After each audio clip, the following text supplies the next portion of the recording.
Hi friends, welcome to our channel జై స్వరజ TV. ఈరోజు మనతో పాటు ఆయుర్వేద వైద్యులు దినేష్ గారు ఉన్నారు. ఆయన అడిగి ఇంట్రెస్టింగ్ విషయాలు తెలుసుకున్నాను. నమస్తే అండి.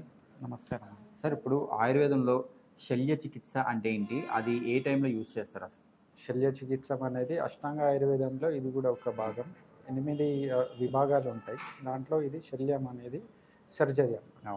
సుశ్రుత ఆచార్య అనేది ఈ శల్య బ్రాంచ్ అనేది డెవలప్ చేయడం జరిగింది.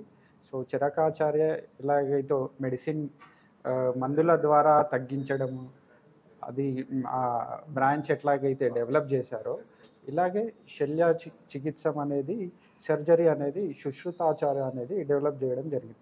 ఈ సుశ్రుతాచార్య 360కి పైగా సర్జరీస్ అనేది ఎక్స్ప్లెయిన్ చేశారనమాట. సుశ్రుత సంహిత అనే బుక్లో ఎక్స్ప్లెయిన్ చేశారనమాట.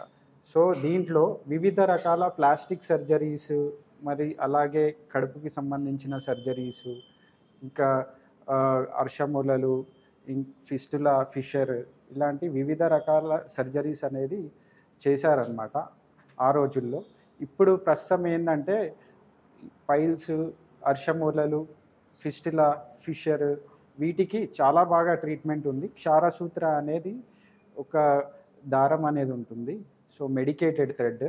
ఆ క్షారసూత్రం ద్వారా పైల్స్కి, ఫిస్టులాకి చాలా బాగా ట్రీట్మెంట్ ఉంది. దీని సక్సెస్ రేట్ కూడా 99% సక్సెస్ రేట్ ఉంది.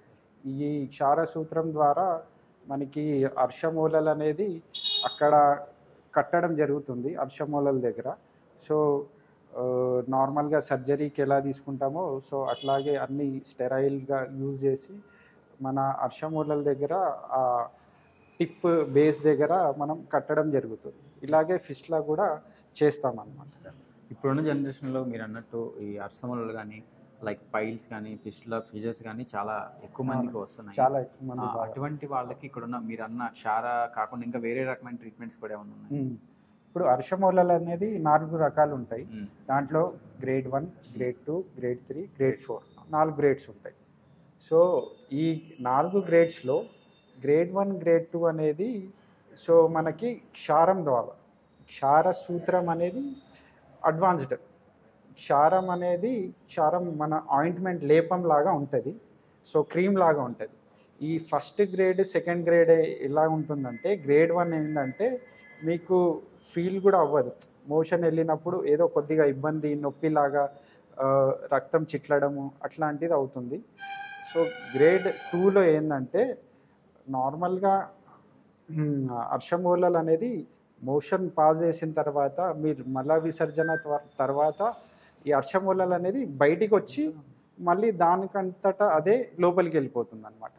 సో ఈ గ్రేడ్ 1, గ్రేడ్ 2లో సో మనం క్షారం అనేది వాడతామన్నమాట. ఈ క్షారం ద్వారా ఆ అర్షమూలలు ఏదైతే ఉంటాయో అవి దగ్గరికి ష్రింక్ అయిపోతాయి అన్నమాట. సన్నగా అయిపోయి మెల్లగా కంప్లీట్గా హీల్ అయిపోతుంటాయి అన్నమాట.